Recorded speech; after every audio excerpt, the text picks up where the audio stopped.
다 말하라입니다. 성령이 임하면 우리가 받은 생명의 말씀을 다른 사람에게 전하고 싶어 합니다.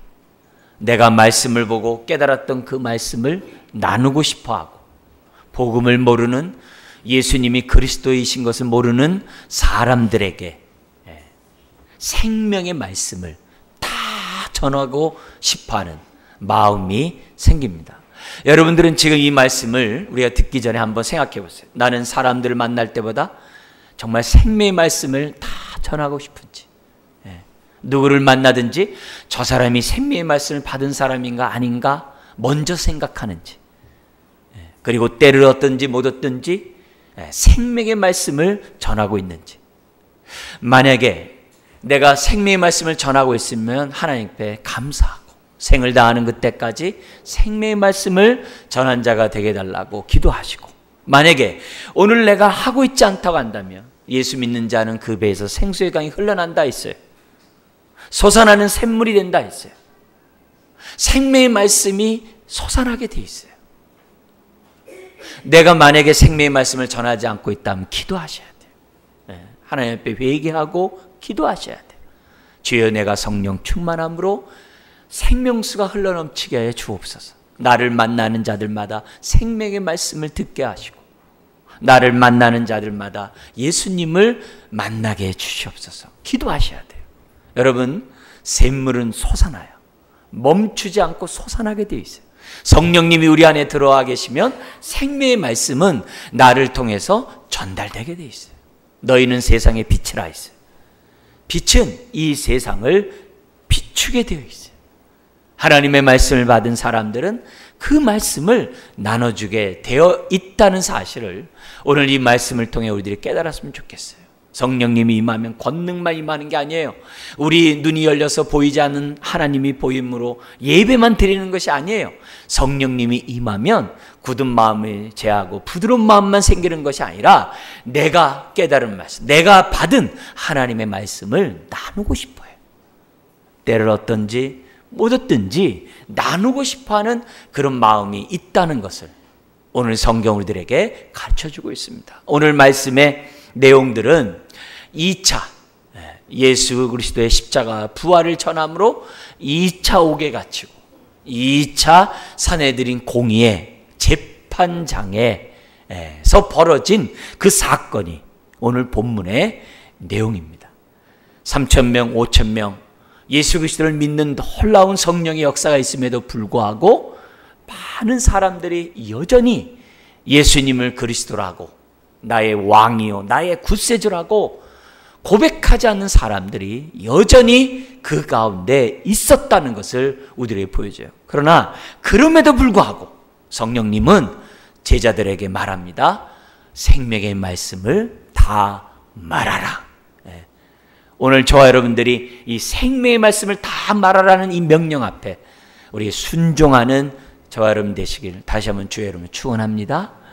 여러분, 오늘 말씀 12절과 16절은 여전히 제자들을 통해서 성령의 능력이 나타나므로 각색 병든 자들, 귀신 들린 자들이 다 치유함을 받는 놀라운 역사가 나타납니다. 그러니까 안진뱅이가 일어난 이런 사건들이 계속 일어났다는 거예요. 그로 인해서 14절에 많은 남녀의 무리가 믿는 사람들이 생겨났다라고 성경은 기록하고 있어요. 자, 그런데 많은 사람이 믿게 된 이런 상황 속에서 우리들이 놓치지 말아야 될 것은 뭐냐면 여전히 주류는, 여전히 대부분의 사람들은 예수 그리스도를 믿기를 거부했다는 거예요. 심지어는 제자들을 통해서 놀라운 능력이 나타남으로 칭송은 하지만 13절에 있는 것처럼 칭송은 하지만 상종하지 않으려고 하는 사람들이 다수였다는 사실을 잊어서는 안 돼요. 그런데 그런 가운데서도 생명의 말씀을 다 전하라는 거예요. 그 당시 예수님을 믿으면 유대교에서 추방되었어요. 유대교에서 추방된다는 얘기는 곧 사형 선고를 말해요. 심지어 예수 그리스도가 십자가에 죽었어요. 이스라엘의 법은 예수를 믿으면 안 돼요. 심지어 사내들인 법정에서도 공포했어요. 예수의 이름으로 절하지 마라. 이런 분위기에서 예수님을 전한다는 것은 쉬운 분위기가 아니에요. 근데 그런 분위기에서 너가 받은 생명의 말씀을 다 전하라고 오늘 이 본문을 우리들에게 말씀하고 있어요. 그러면 왜 이렇게 그렇게 놀랍게 사도를 통해서 나타나는 역사를 통해 치유함을 받고 사람들이 칭송을 하면서도 믿지 않는가? 오늘 본문에 보면은 그 이유를 우리는 알 수가 있어요. 특별히 오늘 본문에는 사내들인 법정에 두 무리가 등장하고 있는 것을 보게 됩니다. 하나는 17절에 대제사장을 비롯한 그를 따르는 사두개인들. 그러니까 사두개인 속에 대제사장이 임명이 됩니다. 이 사두개인들은 굉장히 뭐냐면 공권력을 갖고 있는 사람들, 그리고 성전을 총괄하는 사람들, 성전에 있는 모든 제사를 주관하고 성전에 나오는 모든 헌금을 주관하는 사람들, 심지어는 이방인의 뜰에서 짐승들을 사고 팔고 또 돈을 환전하는 이 모든 이문을 챙기는 사람들이 사두개인들이에요. 이 사람들은 막강한 공권력을 갖고 있고 막강한 뭐예요? 권력을 갖고 있는 사람들이 사두개인이에요. 이런 사람들이 있는 반면에 또 하나 34절 이하에 보면은 바리새인이 등장을 해요. 그 당시 중산층이면서 이스라엘의 영적인 모든 것을 책임지고 있는 율법 교사들이 바리새인이에요. 그러니까 실제 권한을 갖고 있는 사람이나 율법 교사들이 지금 뭐예요? 예수 그리스도를 배척하고 있는 거예요. 예수 그리스도를 거부하고 있는 거예요. 이런 상황이기 때문에 이스라엘 전체적인 분위기는 뭐예요? 여전히 예수 그리스도를 부인하고 배척하고 믿는 사람을 핍박하는 그런 상황이었다는 사실을 잊어서는 안 돼요. 그래서 3,000명, 5,000명 수많은 사람이 믿었기 때문에 다 믿었겠네? 그렇게 생각하지 말라는 거예요. 여전히 다수가 예수를 믿지 않는 그런 상황이고 예수를 전하면 핍박을 받을 수 있고 죽을 수 있는 그런 상황에서도 생명의 말씀을 다 전하라는 거예요. 그 요세푸스라고 하는 그 당시의 역사학자가 그 모든 사태를 기록한 책이 있어요. 40년 후에 AD 70년경에 로마에 의해서 예루살렘 성이 다 무너져요. 그때 110만 명이 죽었다고 그래요. 110만 명이. 그러면서 그 당시에 6월절만 되면 그 당시 인구의 3배, 4배의 인구가 늘어났다고 그래요. 그러니까 그걸 감안해 보면은 거의 어떻게 돼요? 인구가 5, 60만이 되었다라고 추측할 수 있어요. 근데 그 당시 6월절에 그 예루살렘 성에 있었던 사람들이 얼마나 되느냐? 요세푸스는 250만을 잡아요. 왜 250만을 잡느냐? 그 당시에 양으로 제물로 바쳐진 양을 잡은 숫자가 기록되어 있어요. 그게 25만 마리가 넘어요. 6월절을 하려면은 한 마리당 10명이 먹게 돼 있어요. 그러니까 양의 숫자에다가 곱하기 10을 하면 그 당시 인구가 250만이라고 요세푸스는 추측을 해요. 그러면 보통 3세배로 나누면 예루살렘에 한 60만 명 있는 거 아닌가 이렇게 생각을 합니다. 보통. 그런데 또 어떤 학자들은 평당 그 사람의 기거할 수 있는 것을 측정을 해가지고 10만 명 넘지 않았을 것이다 이렇게 얘기를 해요. 설령 10만 명이라 할지라도 3,000명, 5,000명 많은 숫자가 믿어도 여전히 어떻게 돼요? 대다수는 믿지 않았다는 거예요. 왜요? 사두개인과 바리새인들이 그 당시 사회 분위기를 잡고 있는 이들이 믿지 않으니까 많은 사람이 믿고 싶어도 믿을 수 없는 그런 환경이었다는 사실을 저와 여러분들이 잊어서는 안 돼요. 그런 가운데 너희가 받은 제자들에게 생명의 말씀을 다 전하라고 오늘 성령님은 제자들에게 오늘 저와 여러분들에게 말씀하고 있다는 거예요. 자, 그러면 왜 이렇게 사두개인과 바리새인들이 예수님을 믿지 않고 왜 배척하고 죽였는가? 다른 게 아니라 그들이 기대하고 바라고 생각했던 메시아, 구세주의 상이 자신들과 예수님이 달랐다는 거예요. 달라도 너무 달랐다는 거예요. 심지어는 예수님이 사두개인들을 향해서는 어떻게 해야 돼요? 성전을 갖다 다 뒤엎어버리질 않나.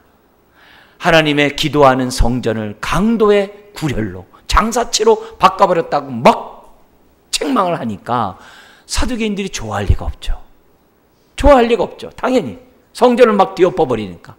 그래서 성전을 막 이렇게 소란케 한다라고 생각하지 않았습니까? 심지어는 율법 교사들의 입장에서 볼 때는 얼마나 율법 가운데 살려고 했던 사람이에요. 근데 그들을 향해서 예수님이 어떻게 해야 돼요? 회칠한 무덤 같은 자라고, 예수님이 막 외식하는 자라고 막 공격하니까 바리새인들이 예수님에 대해서 좋게 생각할 리가 없죠. 그것도 안식일마다 골라서 병든 자를 고치니, 율법을 어기는 자로서 비춰지니 어떻게 믿냐 이게. 그래도 그나마 바리새인들은 율법을 사랑하고 자기 나름대로 율법 가운데 살고자 애썼던 사람인데, 예수님이 참 인정해 주면 좋을 텐데 회칠한 무덤 같으니 외식하는 자라니 막 이렇게 하니까 바리새인들이 믿을 수가 없는 거죠. 그러니까 이런 사람들이 구성된 게 산헤드린이고, 이런 사람들이 이스라엘 전체를 잡고 있으니까 예수를 전하려고 하더라도 두려운 거고, 전하려고 하더라도 잘못된 지식으로서 그들이 예수를 거부하는 그런 분위기를 만들었다는 거예요. 자, 이 말씀을 통해서 오늘 우리들이 2019년을 살아가는 저와 여러분들이 정말 붙잡고 정말 하나님 앞에 기도할 부분이 있어요. 뭐냐? 우리나라에 1,000만이 그리스도인이 있어도 4천만 명이 안 믿어요.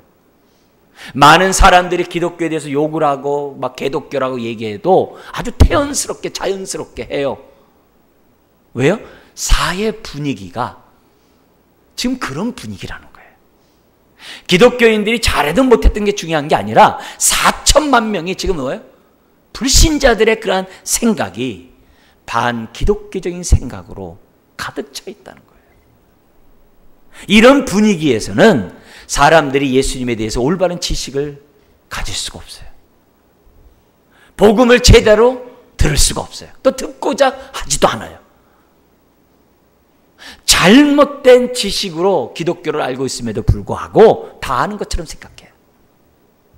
그래서 자신들의 잣대로 기독교를 함부로 폄하하고 비판하고 욕을 하는 거예요. 그리고 예수 믿는 사람을 무시하고 아주 배척하는, 이런 것이 사회 분위기라는 거예요.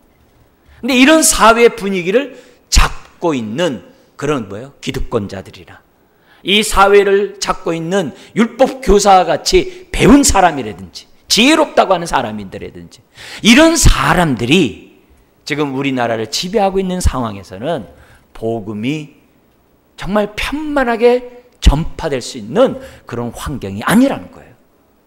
여러분, 지금 일제징용 그 배상 문제 때문에 얼마나 많은 각기 다른 생각이 있습니까? 어떻게 그렇게 생각들을 하는지 이상한 모습들을 다 보면서 깜짝 놀라잖아요. 에? 어떻게 저렇게들 생각하지? 놀라운 일들이 많잖아요. 심지어 우리나라 안에서도. 여러분, 그만큼 세상들이 다양해요.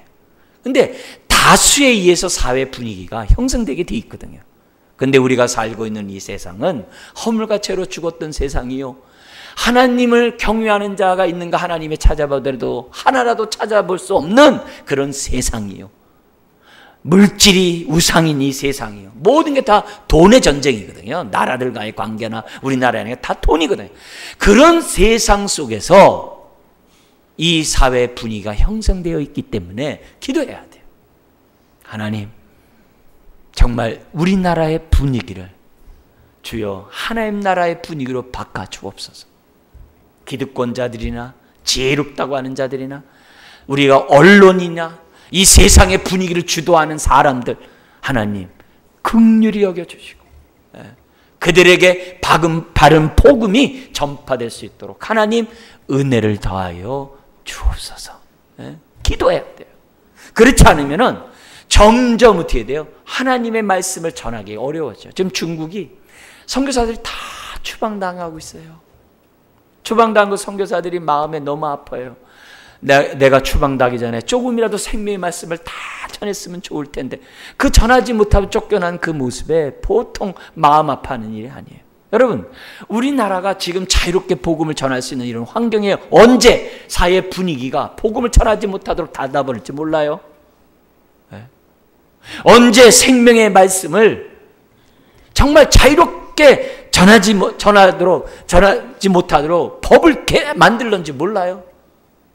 그날이 오기 전에 부지런히 전해야 돼. 그런 사람은 앞으로 내 법으로 전하지 말라고 해도 순교를 각오하고 전할 거예요. 그러나 지금 전하지 않는 사람들은 그날이 되면 더 안 할 거예요. 네. 그런 의미에서 오늘 우리들이 정말 성령을 받은 사람으로서, 성령의 인도함을 받는 사람으로서 오늘 정말 우리들이 나를 믿고 있다고 한다면, 왜냐? 성령 없이는 하나님은 아버지라 고백할 수 없고 예수를 그리스도라고 고백할 수 없거든요. 내가 그렇게 고백하고 있다고 한다면 우리는 어떻게 돼요? 내 안에 있는 성령님이 자연스럽게 흘러나도록, 내가 받은 생명의 말씀이 자연스럽게 흘러나도록 우리의 삶을 주 앞에 드려야만 한다는 거예요. 그래서 기도해야 돼요. 하나님, 이 나라의 분위기가 하나님을 경외하는 분위기가 되게 하여 주옵소서. 그래서 이걸 위하여 두 곳을 위해서 기도해야 돼요. 우리 교회가 늘 건강한 가정, 건강한 교회를 이룰 수 있는 건강한 개인이 되자고 기도하고 있잖아요. 여러분의 가정이 생명의 말씀이 넘쳐나는 가정이 되도록 기도하셔야 돼요. 기도하셔야 돼요. 여러분, 식사에서 하나님의 말씀이 나누어지지 않는 그 식탁은 육적인 식탁이요, 죽은 식탁이라고 그랬어요. 네. 유대인들은 사탄의 식탁이라고 그래요. 생명이 없는. 우리의 식탁에서 생명의 말씀이 서로 뭐요? 나눠질 수 있는 식탁이 될 수 있도록 기도하셔야 돼요. 우리 집안에 생명의 말씀이 정말 이렇게 다 전파될 수 있는 그런 가정이 되도록 기도하셔야 돼요. 기도하셔야 돼요. 네?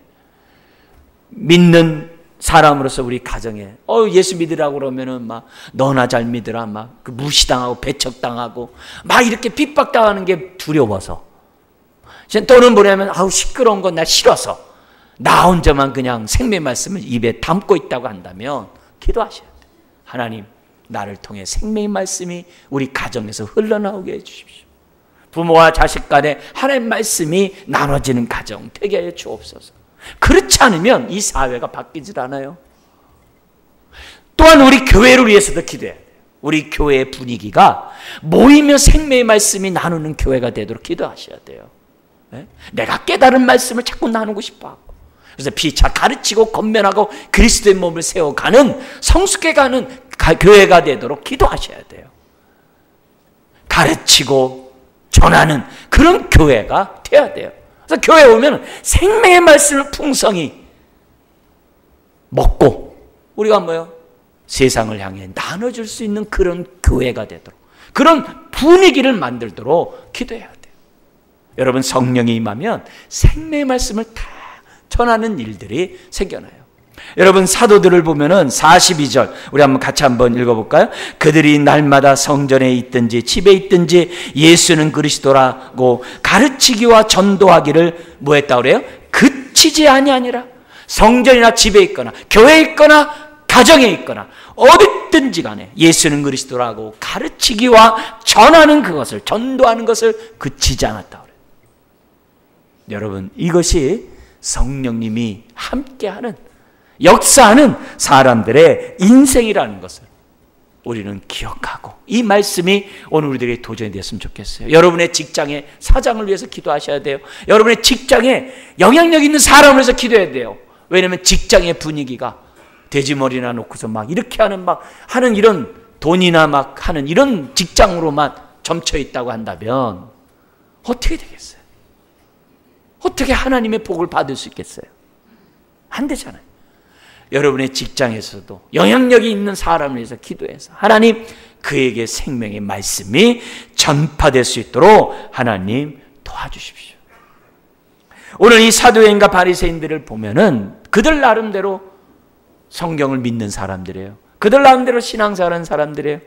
그렇지만 자기네들이 생각하는 메시아와 달랐기 때문에 예수를 죽여버린 거 아니에요? 그 사내들인 법정에서요.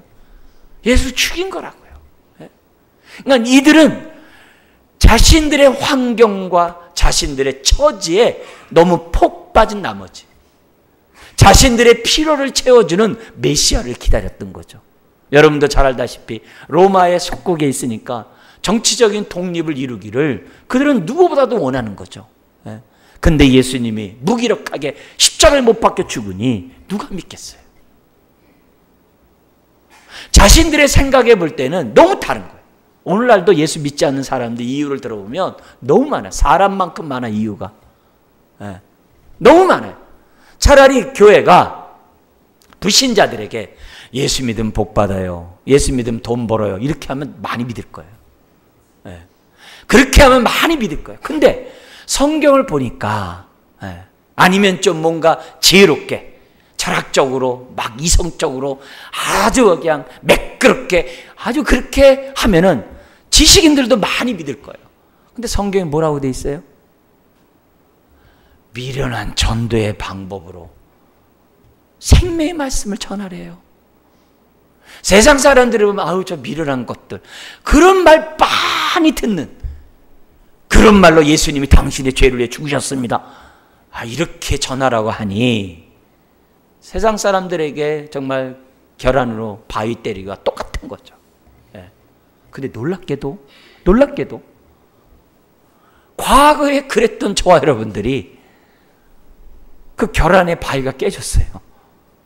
우리 마음에 성령의 바람이 들어와 가지고 예수님이 나를 위해 죽었다는 사실이 믿어지네요. 우리가 똑똑해서요? 우리가 착하고 선하고 뭐 이렇게 능력이 있어서요? 그런 게 아니에요. 하나님의 은혜로 어느 순간 내 마음에 바람이 성령의 바람이 불어서 내가 죄인인 것을 깨닫고 주 앞에 정말 회개하고 이처럼 주 앞에 나오는 자가 됐거든요. 그래서 우리 하나님이 이렇게 얘기하는 거예요. 왜 이렇게 미련한 방법으로 하게 하는가? 다른 거 없다는 거예요. 지혜로운 자들을 걸러내고 교만한 자들을 걸러내고 능력 있는 자들을 걸러내고 자기 나름대로 어떻게 돼요? 뭔가 이렇게 큰 소리 치는 사람들 다 걸러내가지고 저와 여러분들과 같은 사람들을 구원하려고 미련한 방법을 하나님이 해놓으셨다는 거예요. 그러니까 오늘 저와 여러분들이 예수를 믿는 것 이 자체가 하나님의 큰 은혜예요.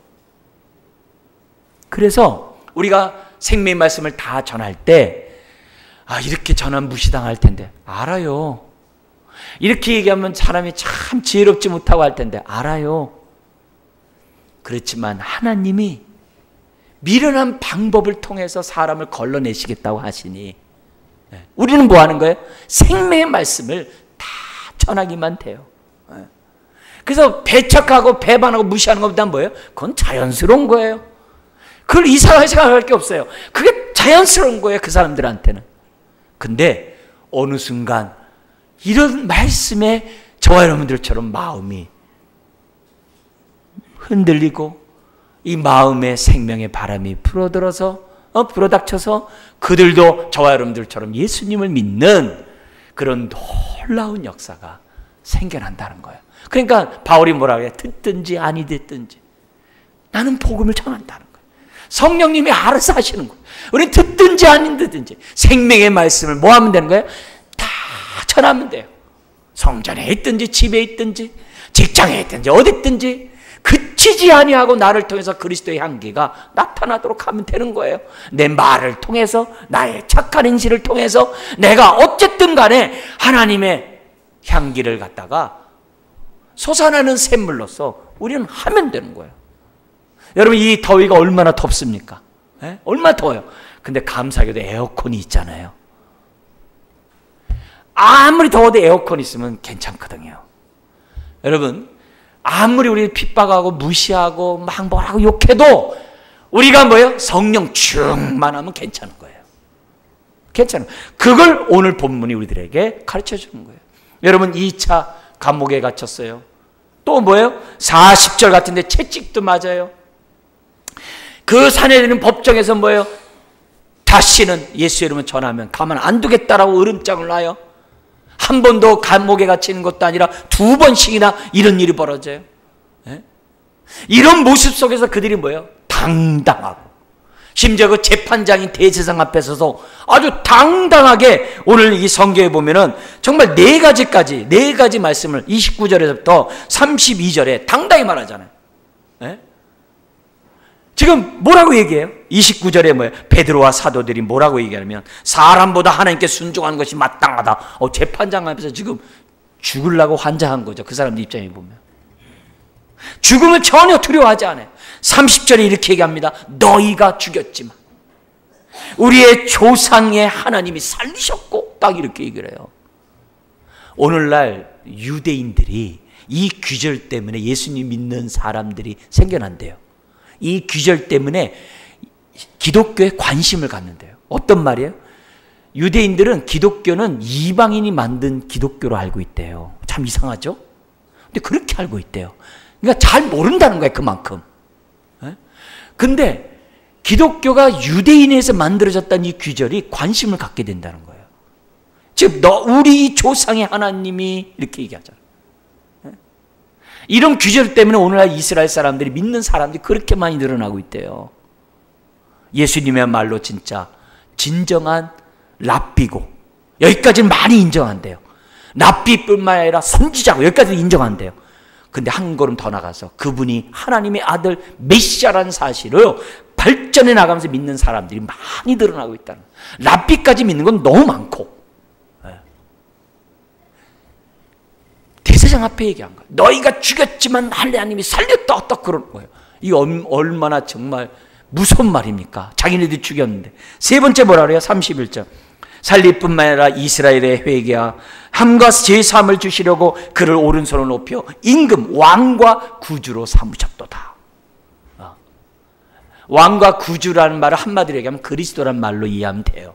그리스도는 왕에게 기름 부음을 받았다, 이 말이거든요. 기름 부음을 받은 자라는 뜻이거든요. 기름 부음을 받았다는 얘기는 왕이란 얘기예요. 그분이 백성을 위해 자기 목숨을 줬다, 이게 그분이 그런 구세주라는 거예요.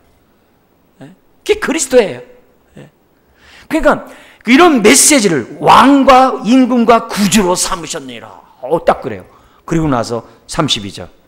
우리가 이 일의 증인이라는 거예요. 이것보다 강력한 메시지가 어디 있어요? 심지어는 순종한 자에게 주시는 성령님도 증인이라고. 그래서 우리가 전도한다고, 가르친다고. 아까 대제사장이 뭐라고 그래요? 28절에 너희 가르침을 예루살렘에 어떻게 했다고요? 가득하게 하니. 얼마나 열정적으로 전했으면 예루살렘 전체 사람들이 안 듣는 사람이 없을 정도로 다 전했냐, 이게. 베드로를 비롯한 제사장들이 아주 당당한 거예요. 여러분, 이들의 입장에서는요, 사내들이니 부러움의 사내들이 아니에요. 그 당시 이스라엘의 모든 권력을 다 갖고 있었기 때문에, 또 부자이들이기 때문에 사내들은요 로망이에요. 거기에 들어가고 싶어하는 게 우리나라에서 국회의원이 되고 싶은 것보다 더 원하는 그런 자리예요. 이스라엘 사람들의 사내들은요 정말 부러움의 대상이에요. 근데 베드로와 제자들의 눈에 볼 때는요, 그들은요 불쌍한 자들에 불과한 거예요. 하나님의 긍휼이 필요한 그런 사람에 불과한 거예요. 하나님이 볼 때 어리석은 자에 불과한 거예요. 그들도 복음이 필요하고 그들도 구원이 필요한 하나의 뭐예요? 죄인에 불과한 거예요. 그러니까 베드로와 제자들이 법정에서 지금 뭐예요? 복음을 전하고 있는 거예요. 이들이 이럴 수 있었던 게 뭐예요? 성령이 충만하니까. 여러분, 에어컨 있으면 더위를 견딘다고 그랬어요. 내가 예수를 전하면 사람이 무시할게. 그게 당연한 거예요.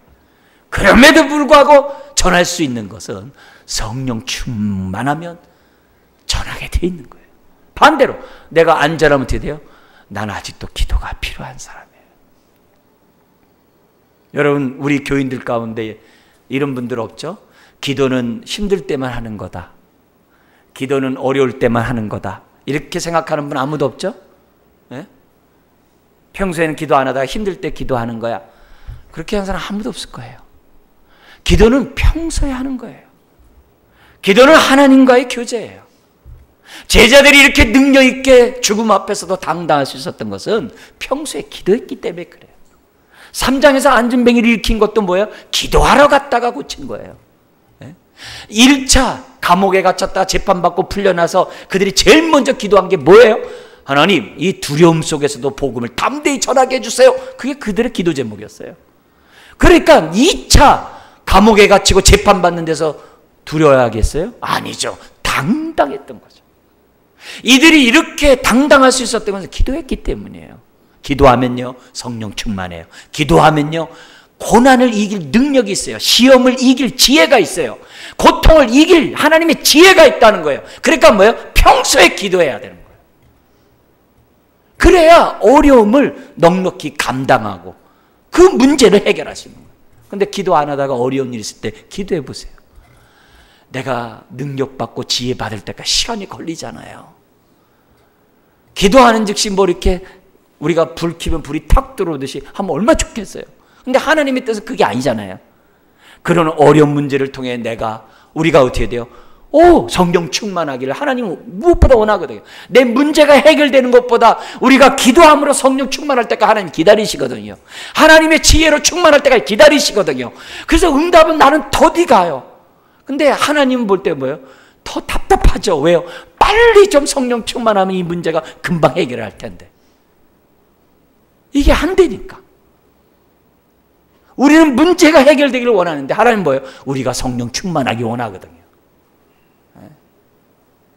여러분, 내가 어려운 일이 있을 때 우리 도로를 가다 보면 이렇게 속도를 줄이라고 이렇게 언덕 같은 게 약간 이렇게 올려놔요. 스피드 범프를 이렇게 올려놔요. 그럼 뭐야? 거기는 속도를 줄여야 돼. 그렇다면 덜컹하거든요. 우리가 살다 보면 그런 것들이 많이 있어요. 많이 있어도 성령 충만하면 그냥 스무스하게 넘어가는 거예요. 그러나 기도하지 않으면 막 하나님 왜 안 도와줘요? 하나님 뭐 하세요? 하나님 내 기도로 듣기나 하세요? 하나님은 알고 봤더니 하나도 안 도와줬네요. 막 이렇게 하나님께 대해서 어떻게 돼요? 원망과 불평을 한다는 거예요. 그래서 반대로 원망의 원자만 하면요, 내가 기도 안 했구나, 이걸 꼭 생각하셔야 돼요. 불평에 불하려고 할 때 딱 무슨 생각이 들어야 돼요? 내가 너무 기도 안 했구나. 네. 내가 시험을 당했어요. 내가 기도 안 했구나. 지금 제자들은 시험들 환경이에요. 원망할 환경이에요. 아니, 하나님 왜 나를 자꾸 감옥에 가두게 하지? 내버려서 자유롭게 하게 하시지? 저 사내들은 그냥 한 번에 없애버리시지? 여러분, 그렇게 안 해요. 더위가 있으면 에어컨 있으면 되는 거예요.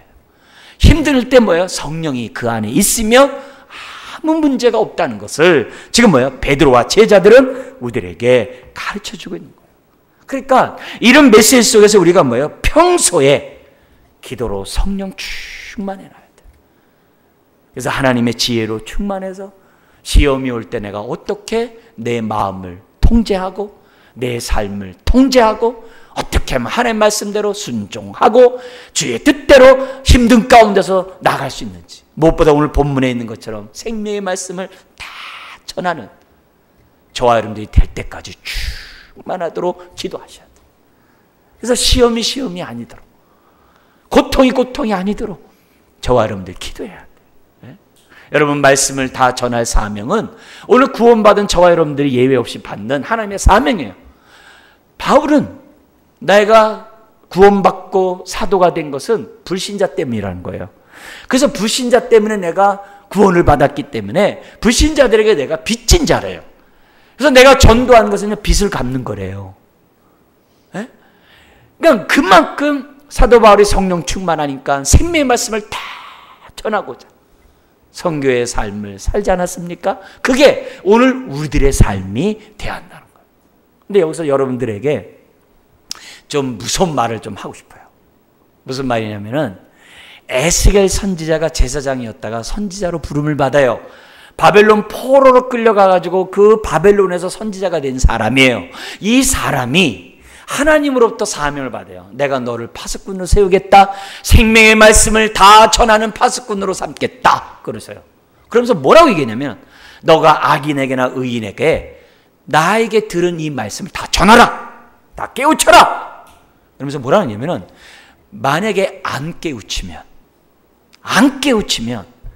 그 사람들은 다 그 죄 때문에 죽겠지만 그들이 죽은 그 핏값을 저와 여러분들에게 찾겠다는 거예요. 불신자들 자기네 죄 때문에 지옥 가는데 뭐라고 그래? 그렇게 하면 안 된다는 거예요. 그 사람의 핏값을 저와 여러분들에게 찾겠다는 거예요. 이 말은 무슨 말이에요? 우리가 성령 충만함으로 그 배에서 생수의 강이 흘러나오는 삶을 저와 여러분들이 뭐예요? 그치지 않는 삶을 살아야 한다는 것을 우리에게 가르쳐주고 있어요. 집안에서도 복음 전하기가 서먹서먹한 분위기일 수 있어요. 기도하셔야 돼요. 하나님, 우리 집안 분위기가 생명의 말씀으로 충만한 가정이 되게 하여 주옵소서. 우리 직장이 서먹서먹해서 내가 믿는 사람인지 안 믿는 사람처럼 아주 그냥 사람들이 생각지 않게 그냥 직장 생활을 했어요. 그게 아니라 내가 그리스도인임을 사람들이 다 할 수 있도록 우리의 선행으로, 우리의 탁월함으로, 우리의 성실함으로, 우리의 헌신적으로 사람들의 그리스도임을 보여줘야 되거든요. 그래서 관심을 갖고 생명의 말씀에 대해서 물어보도록 우리를 통해 듣고자 하는 분위기를 만들어야 돼요. 만들어야 돼요. 그런 분위기를 우리들이 만들어 간다고 한다면 우리는 어떻게 돼요? 그만큼 우리를 통해 많은 생명을 얻는 심령들이 나타날 줄 믿습니다. 우리 마지막으로 42절 읽고 우리 말씀을 마치도록 하겠습니다. 42절 읽겠습니다. 그들이 날마다 성전에 있든지 집에 있든지 예수는 그리스도라 가르치기와 전도하기를 그치지 아니하니라.